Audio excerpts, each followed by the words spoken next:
Welcome, everyone, and thank you for joining us this evening. We're excited that you've registered for our virtual family coding night and want to learn more about computer science and coding. Hopefully, your family is able to join along. My name is Justin Lewis, Computer Science and Information Solutions Consultant with the Iowa Department of Education, and I will be your moderator for this evening. Very quickly, I'd like to recognize all the partners who have made all the events and activities of 2022 CS Ed Week possible. These are listed on your screen.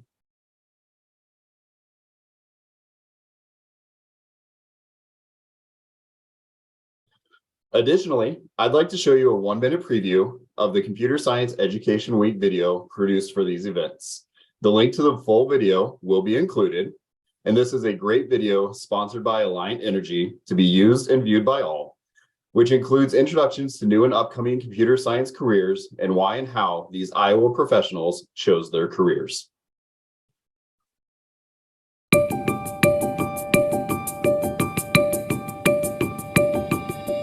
I think it's just necessary for where we're at in society today. It probably has some of the best job security there probably is right now. If you want to make the world a better place, this is the best time in history to connect your thoughts to technology. I don't think anyone would have an issue finding a job. They're well-paying jobs. They really are. It literally makes you more valuable as an employee. It's definitely paid off. Computer science field is growing at rates that we've never seen before.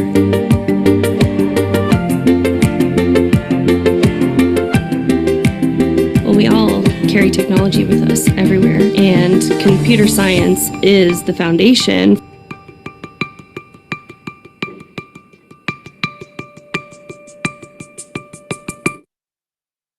That video in its entirety is out, and you can view the whole thing utilizing that link. There we go. And now, please allow me to share with you our activity panelists for this evening. We begin with Samantha Dalby, new BOCO Director of K-12 Education. The resources you will need are a book with repeating sentences, for example, Eric Carle books, paper, and writing utensil. Take it away, Samantha. All right, thank you very much, Justin. Good evening, everyone. We are very excited to be joining you tonight for Iowa's virtual Family Code Night. Woohoo! Like Justin mentioned, I'm Samantha Dalby, and tonight I'm joined by... I'm Tabitha Dalby, and I'm a 6th grader.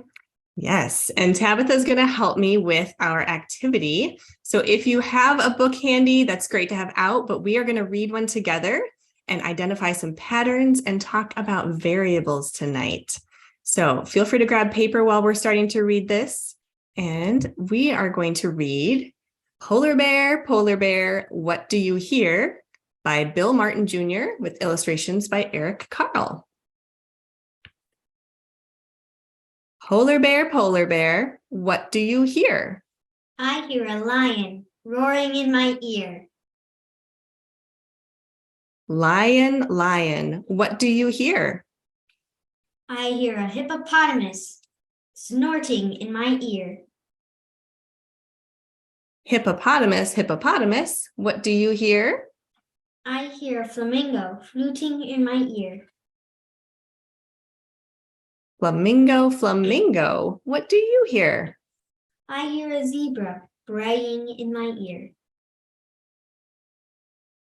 Zebra, what do you hear? I hear a boa constrictor hissing in my ear. Boa constrictor, what do you hear? I hear an elephant trumpeting in my ear. Elephant, what do you hear? I hear a leopard snarling in my ear. Leopard, what do you hear? I hear a peacock yelping in my ear. Peacock, what do you hear? I hear a walrus bellowing in my ear. Walrus, what do you hear? I hear a zookeeper whistling in my ear. And zookeeper, what do you hear? I hear children growling like a polar bear, roaring like a lion, snorting like a hippopotamus, fluting like a flamingo, braying like a zebra, hissing like a boa constrictor, trumpeting like an elephant, snarling like a leopard, yelping like a peacock, bellowing like a walrus. That's what I hear. All right. Thank you for doing that with me. Now, why did we just read you a story? Well, first of all, we picked this activity because it's getting close to bedtime for some of you, maybe, and because it has patterns. So, Tabitha, can you tell us what is the pattern in this story? It's an animal, and then that same animal, and then I see the words, what do you hear? And then it's the words, I hear a, and then it's another animal, and that animal's sound in my ear. Great. So something in computer science involves finding patterns and figuring out what we can do with those patterns. And something that's really great that you might have at home are books that have patterns in them. So something that's easy to do in your own life might be identifying patterns in stories or things that you do over and over each day. So like Tabitha mentioned, in our story, we have a pattern that involves polar bear, and then the phrase, what do you hear? Then I hear a lion roaring in my ear.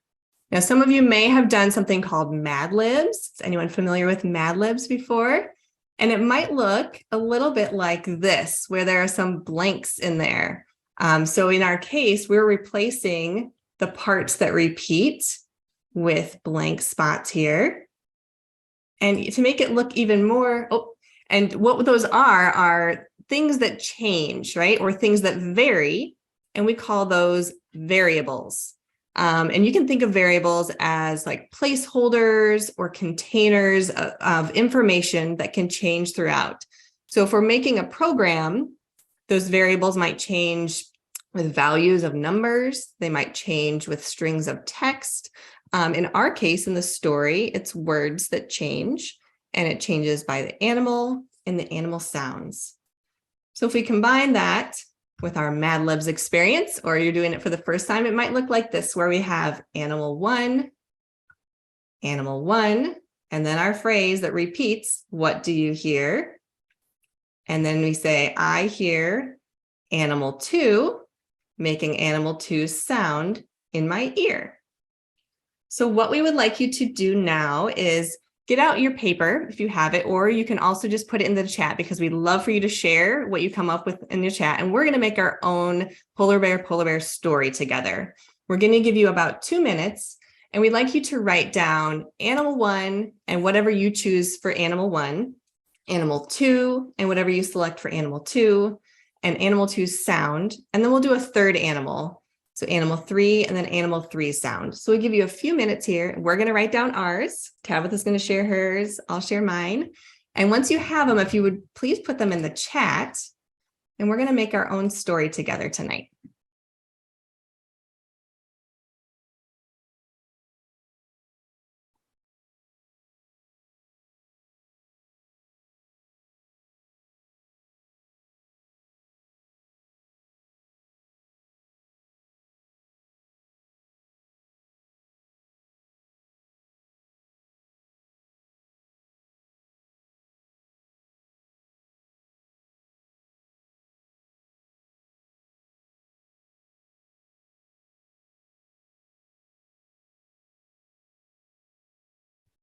All right, I see Mary's sharing her animal one.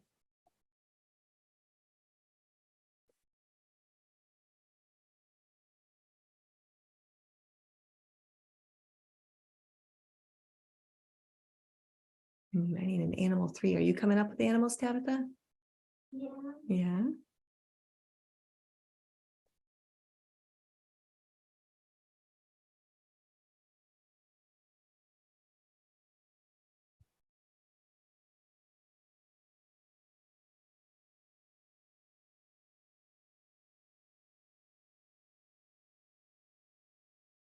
All right, start adding your animals and their sounds into the chat. And we'll make our own Mad Lib variable pattern recognition storybook tonight.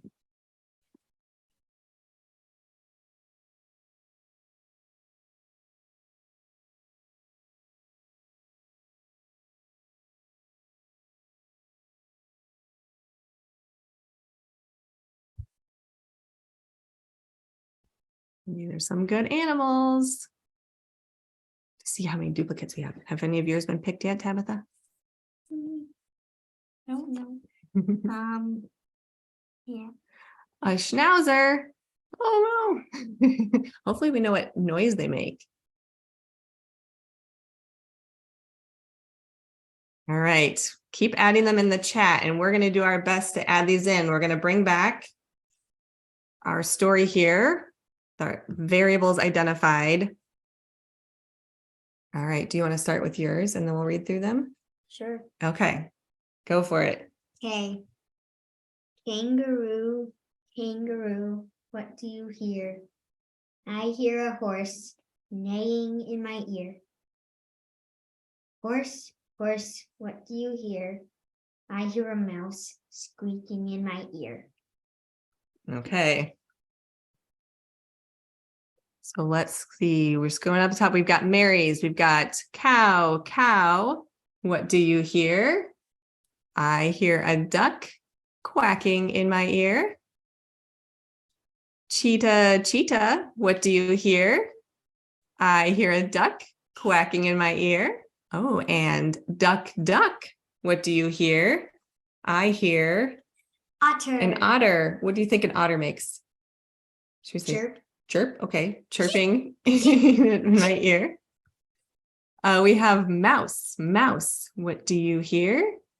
I hear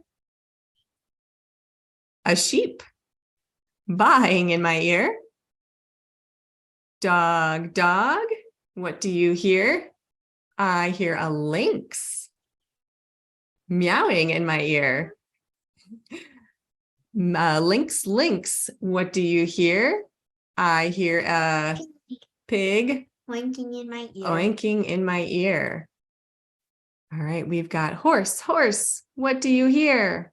I hear a pig oinking in my ear. Pig, pig. What do you hear? I hear a cat meowing in my ear. What else do we have down here? Oh, here, let's see. Here's some fresh ones. You want to do this one? Tiger, tiger, what do you hear? I hear a frog riveting in my ear. Frog, frog, what do you hear? I hear a dog barking in my ear. Did you just switch the variables? You did them in a different order. All right. Well, we have a kind of an idea. Oh, we've got moose down here. I don't know what sound a moose makes. Meh. These are all really great. And Justin put in a gecko. Thank you for making that the first one. I'm not sure what sound a gecko makes. Maybe like a cash return on your insurance, car insurance.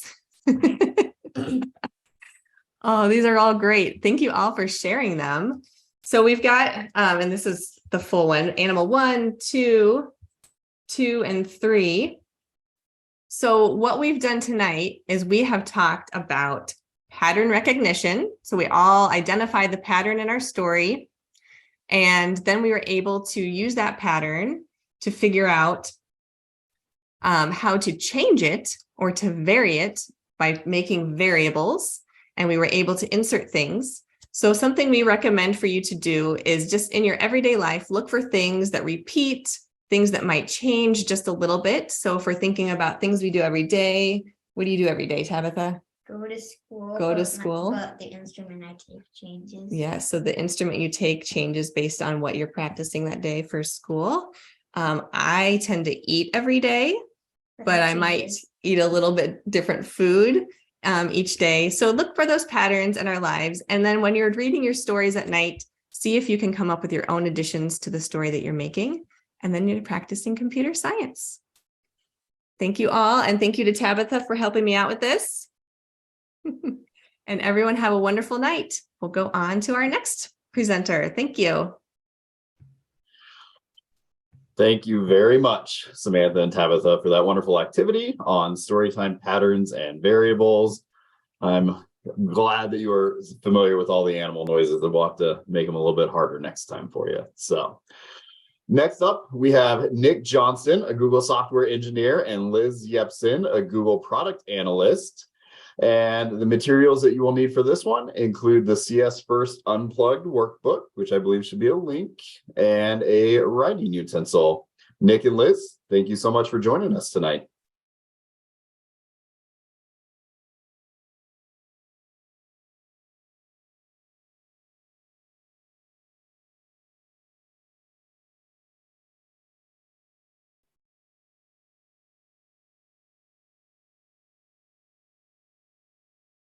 Let's see, Nick, it looks like Liz might be having some technical difficulties if you're ready. Oh, I think she's unmuted now. Maybe. Let me try it one more time. Yep, we can hear you, Liz. Perfect. All right, sorry everyone.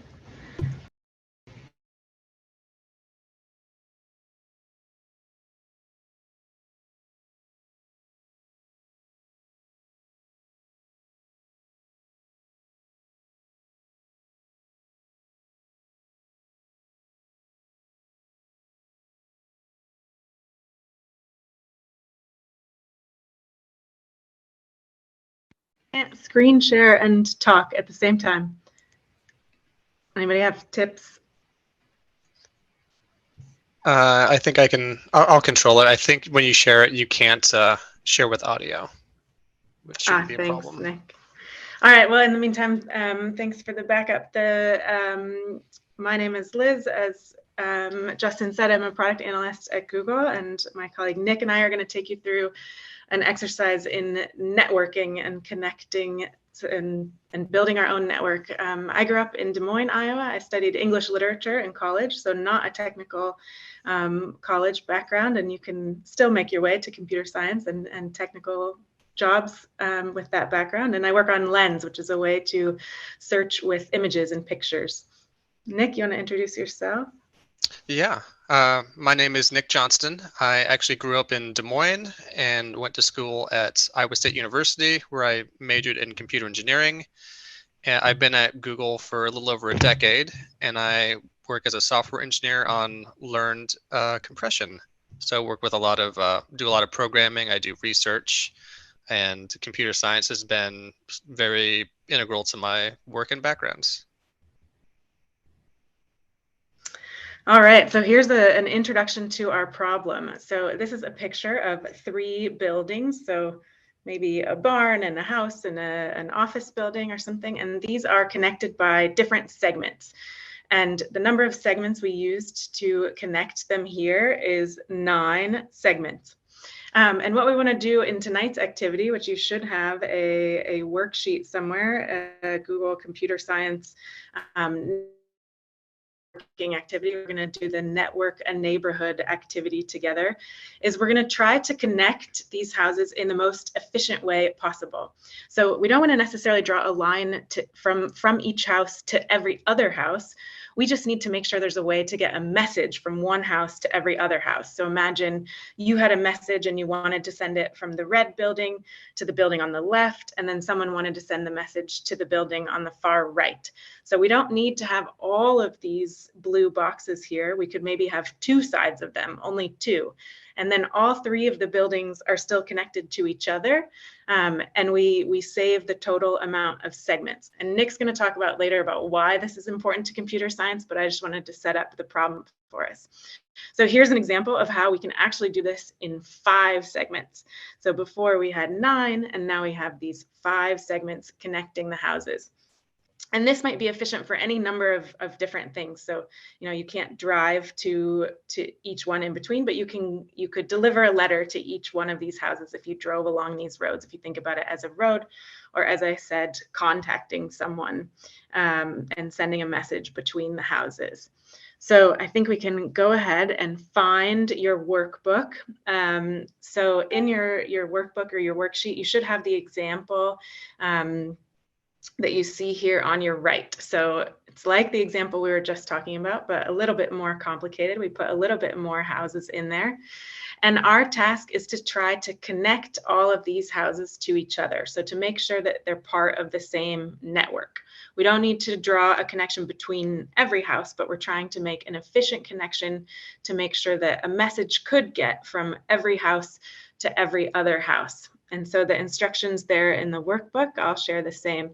It says you can start anywhere, there's no starting point, and thinking about which paths between buildings will keep your cost low. So maybe it's expensive to build these connections, but we're trying to fill in these squares so that they connect every house, as it says there in step 2. So if you have a pencil around, you can start coloring in these different boxes to connect different houses. And then, as always, we're going to check our work. And so if you color them in, we'll see that every house is connected at least somehow to our network that we're building. And then at the end, we're going to count how many you used. So you saw in my earlier example, we started with 9, but we were able to get it down to 5 in total.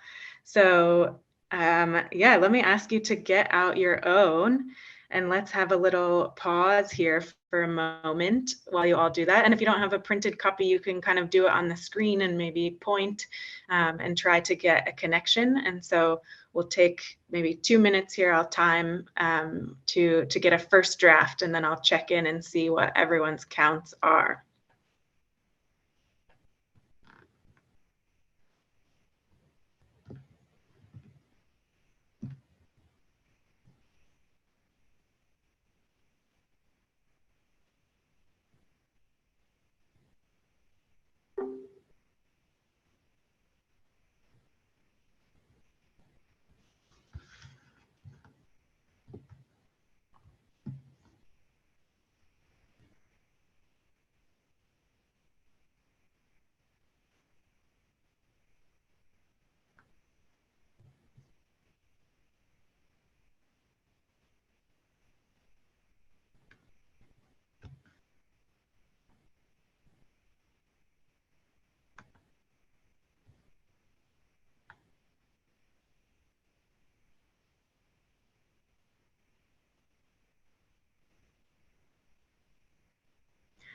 Maybe 1 more minute to try to connect all of the houses.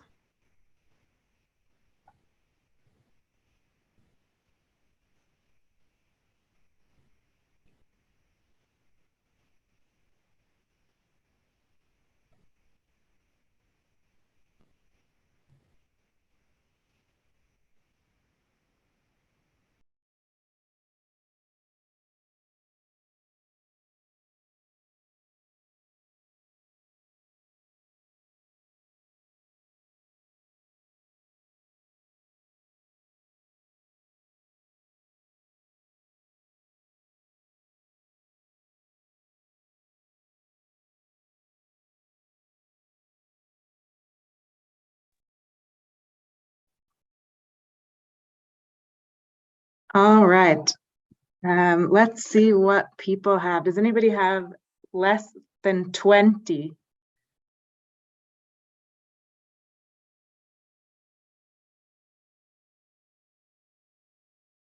Whoa, I see some thumbs up, maybe less than 20. Did you do it in 19? Anybody have less than 19?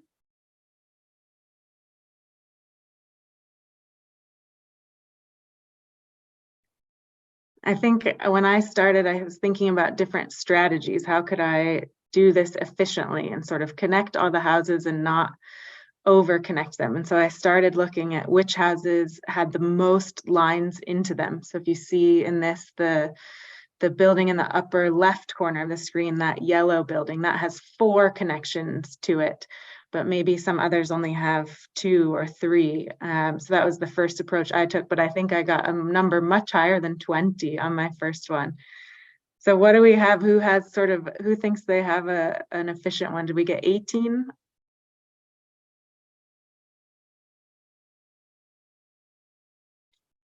Still, maybe someone should tell me in the chat, otherwise I'll do the whole countdown. Did we get 15? Somebody's giving thumbs up to 15. I'm going to be shocked if you're below 14.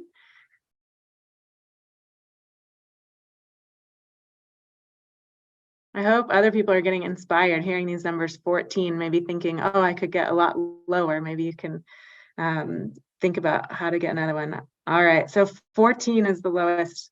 that I've heard so far. So that one looks like the solution, but I'm going to turn it over to Nick to talk a little bit about why this problem might be relevant in computer science and maybe give us some hints about how he might have solved it.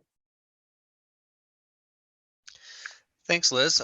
Like Liz was saying, the optimal solution for this is 14 boxes colored in. We have an example here in the presentation.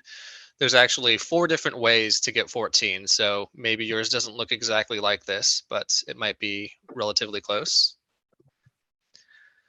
So when we look at a problem like this, the first thing we want to do is understand the problem statement. So what are we trying to do? And we're trying to connect every house in this network.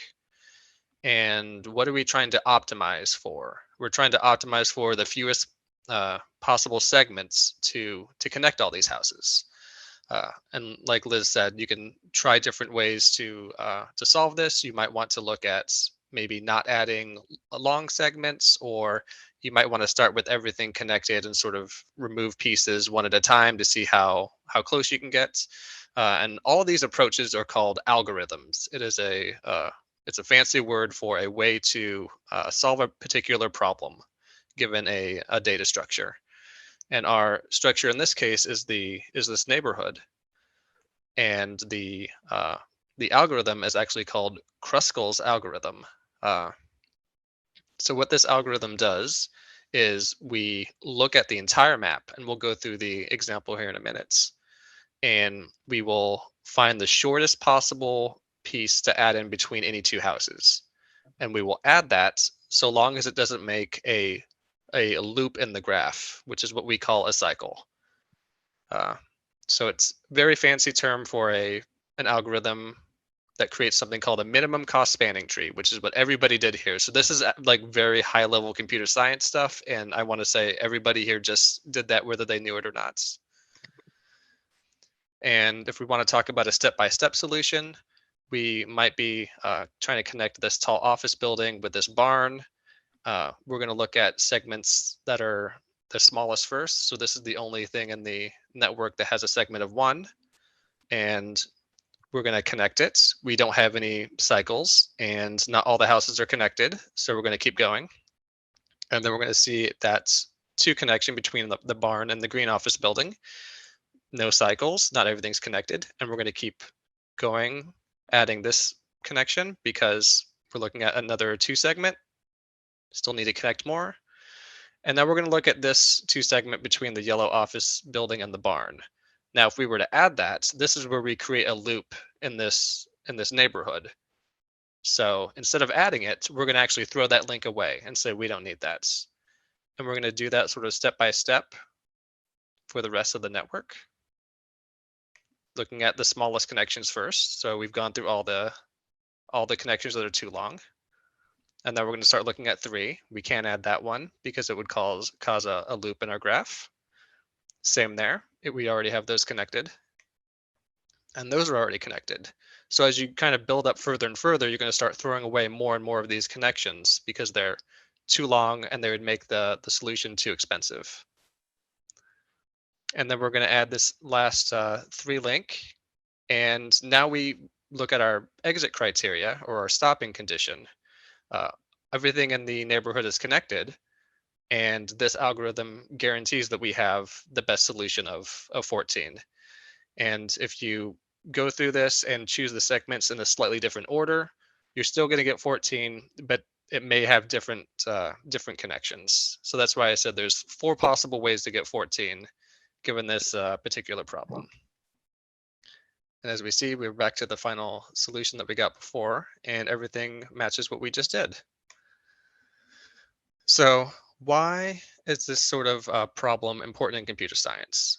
As we just went through, maybe you're designing a neighborhood and you want to connect fiber lines or power lines or roads between them. Being able to do this sort of graph optimization problem is important for doing that efficiently, so you can have the most bandwidth between houses and the fewest number of power lines. It's useful for creating taxonomies. So let's say you're looking at the animal kingdom and you want to find how far dogs are from cats, or be able to cluster related animals together. You can use that graph algorithm we just talked about to generate these sort of classifications. You can also use it in image segmentation. So being able to separate two dogs from each other in a photo. You can use this exact same technique for that. And computer science is a big field. There's programming, there's math, there's designing hardware or physical devices. And with computer science, you can make games, you can understand the world, you can control your world, whether it's with Google Home or voice assistants or small projects to flip on your Christmas lights.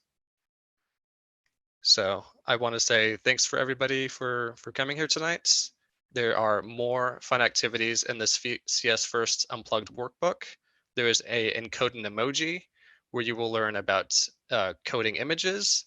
There's send a secret message where you will learn a little bit about the mathematics behind codes and some cryptography. We also have a lot of amazing resources at code.org. So if you're more interested in coding or developing more computer science skills or topics, I recommend going there. I personally grew up going to the Des Moines Public Library at least once a week to check out different computer science or programming books at the time. So please check out your local library, and also just be curious. Ask your teachers, ask your parents, ask your educators, even ask Google. Just be open to learning and sort of discovering what part of computer science you're excited about and passionate about.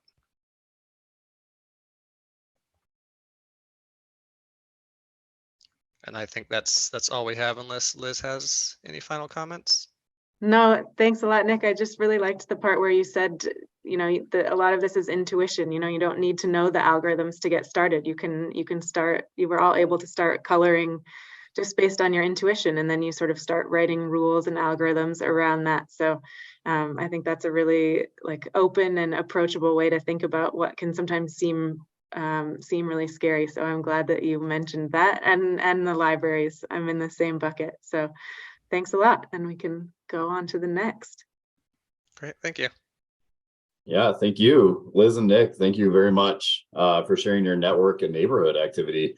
One of the things that I picked out in there that I absolutely loved about computer science growing up too was the fact that there are multiple solution strategies here. So the fact that people could have picked out the way that they did it, got to a correct answer, but there are 4 different possible ways to get there. Absolutely love it. Kind of makes you a little less nervous to try some things. So great all around. All right now we are going to go back to Samantha with the addition of Corey, and they have a dance activity planned. Samantha and Corey. So we're working through some issues to get Allison from Microsoft on. So while we wait and get that working, we want you to use your paper and pencil to come up with a family dance. And your dance can have whatever you want in it, but what we want you to make sure you have is a clap, a stomp, you can't see my feet, but you're gonna stomp your feet, and then a wiggle in there somewhere. And then what we're going to ask you to do is put your dance in the chat, and we're going to ask some of our panelists that have their cameras on to do the dance. How's that sound to everybody? Samantha, what else can we tell our friends as they're making up their dance? Yeah, so this are going through the concepts of sequencing, and sequences create an algorithm that we heard Nick talking about earlier. In this case, our algorithm is going to be having Tabitha dance. She's going to be the one on my side doing the dancing because you can see her movement. And you can also do loops. So if you repeat things, it's called a loop. So if you clap 3 times, that's looping 3 times. If you do a clap, stomp, that's another example of a loop. So think of different combinations. This is a good way to get those wiggles out before bedtime, get some energy burned off with your kiddos, and throw those in the chat. We'll make one up in here, and I'm going to see how Tabitha dances to my dance sequence or algorithm. And while you're making up your dance, I'm going to find us some music. Hopefully Tabitha will like it.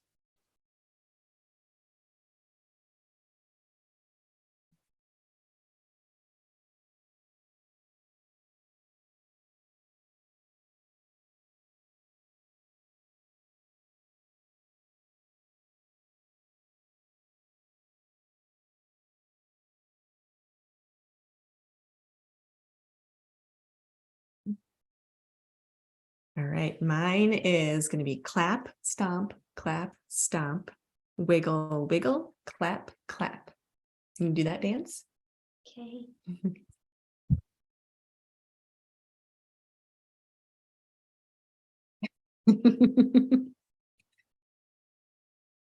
All right, we have clap 3 times, wiggle once, and stomp 2 times. Clap, clap, clap. Wiggle, stomp, stomp. Nice. Thanks, Emily. Tabitha, do you want music? Or are you happy without it? I don't care. Okay, then we won't make it too complicated. Thanks for being flexible.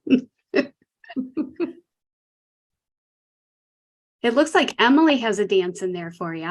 You gonna do that one again? I'll do it with you. Clap, clap, clap. Wiggle, stomp, stomp. Nice.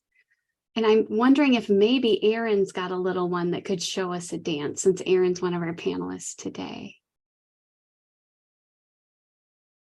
Oh, should we do Kristen's here? And I'll try too. Uh-oh, he doesn't want to, Erin. All right, we're gonna do clap, clap, wiggle, wiggle, stomp, stomp, stomp, clap. Nice, thanks. And then we'll Kristen. do a virtual high five, Tabitha. How about that? We'll do it, and let's do a virtual high five with people at home, right? Ready? There we go. Love it. All right, Carrie has one here. Clap, stomp, wiggle, wiggle, wiggle. All right, the Moore family's here. Should we do theirs? Okay. Wiggle, clap, stomp, stomp, stomp, wiggle, stomp, stomp, stomp, stomp. Nice. You like that one? Oh, yes. Carrie, show us your dance. Adults can dance too. It's good exercise. Oh, you're still muted, Carrie. So I probably can't stand up, but I'll try it anyway. So clap, stomp, wiggle, wiggle, wiggle. Clap. Nice. Whoops, clap, Nice. stomp, clap, wiggle, wiggle, wiggle. Yay. Oh, Erin looks like ready. Oh, okay, here we go. Wiggle, clap, yay. Oh, I think someone liked it. Great. I love it. Oh, Oh, Mary's doggy. Mary's got a furry friend that can dance too.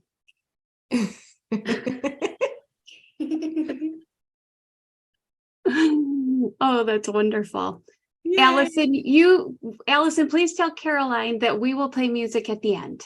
How's that sound? I've got it queued up and ready to go. Thank you all for dancing with us. Yes. Kind of get the wiggles out before bedtime. So we'll give it back to Justin. All right. That's a fantastic intermission there. And I think it just goes to show that computer science doesn't have to be this big scary thing. There's lots of little things that we can do to write our own little algorithms and patterns and everything else. So kudos to everyone that participated. Loved it. Our final guest tonight is on. Tonight it's Allison Knox. She is the Senior Director of Education Policy at Microsoft, and you will need a paper and a writing utensil. On to you, Allison. Thanks. It's great to see everybody. I'm based in Washington, D.C., so hello from the East Coast. It's a little bit later here. And hello to Iowa, which is wonderful. I've been to Iowa many times, and I have family members who are from Iowa. But, you know, I looked at the agenda for tonight, and I saw how you were doing all these activities. And I thought to myself, instead of doing yet another activity, I wondered if it would be helpful to do a little reflection, which is, and you can do this by raising your hand and saying something, assuming that people have that capability, or, you know, just typing in the chat, child to parent, parent, however you want to do it, sort of like, what stood out for you tonight? What surprised you? Just curious to hear some reflections.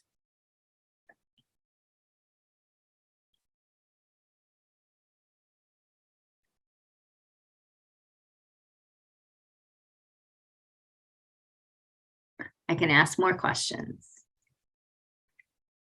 Well, maybe Tabitha will say something. Tabitha, what stood out for you? What surprised you? What was something different or something you learned? That computer science is funner than I thought. Really? Seriously?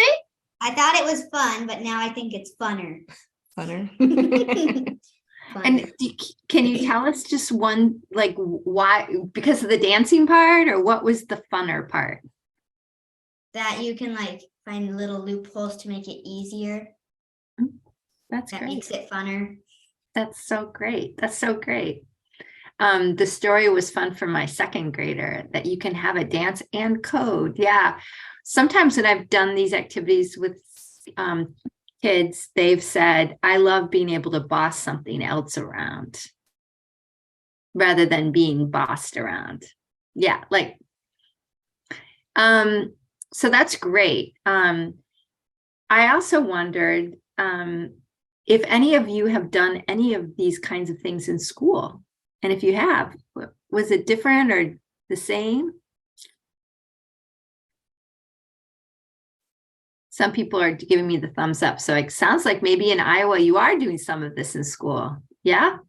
Same stuff or different?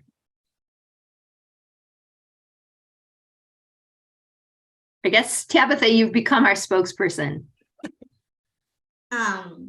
At my elementary school and library, we used spheros and had to try to knock down bowling pins with a code. Ah, wow, great. And that was in your school? Mm-hmm. That's great. Again, feel free to use the chat. That's awesome. See, Tabitha, you should see people are saying, whoa, this is so awesome. And then in Kristen's saying to host, we use robots and coding at school. Wow, robots. That's pretty exciting. I wonder what age level that's taking place. I'm also curious to hear if everybody thinks girls and boys equally love these activities. Good. That's good to hear. And then I wondered if anybody wanted to share anything about what you might want to do when you grow up. Mary Trenta, everyone says yes. Anybody know what you want to be? You can be anything you want. There's no judgment here. Just curious if people thought about it. Anybody? I don't know if anybody else is on camera. I just can't see anybody else from my vantage point. What would you like to do today? What do you think you would like to do? Be a computer science teacher. Oh, a computer science teacher. Awesome. Samantha, is that what you do for a living? No, I was a software engineer, but now I help train teachers to teach computer science. So that's what you know me for doing, right? Yeah. That's awesome. We have a mechanic. Awesome. I even cars these days, there's a lot of technology in cars. That's for sure. I want to be a doctor, a football player, an engineer, and a teacher. That is a busy, busy person. Even a doctor is using technology more. A football player, I don't know. I've never been a football player, so I don't watch football. Engineer uses technology, needs to learn how to do some coding, and teachers more and more are learning how to do some coding.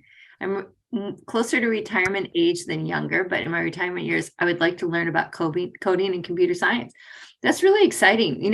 I know people as they've gotten older where they've trained themselves on various coding techniques, and they've also been able to take on part-time assignments and make some additional money just because they can create a website for a small business and maybe not be as expensive as a full-blown company, but they want to do side contracting. And it doesn't take that much these days to create websites. Just thinking like a computer.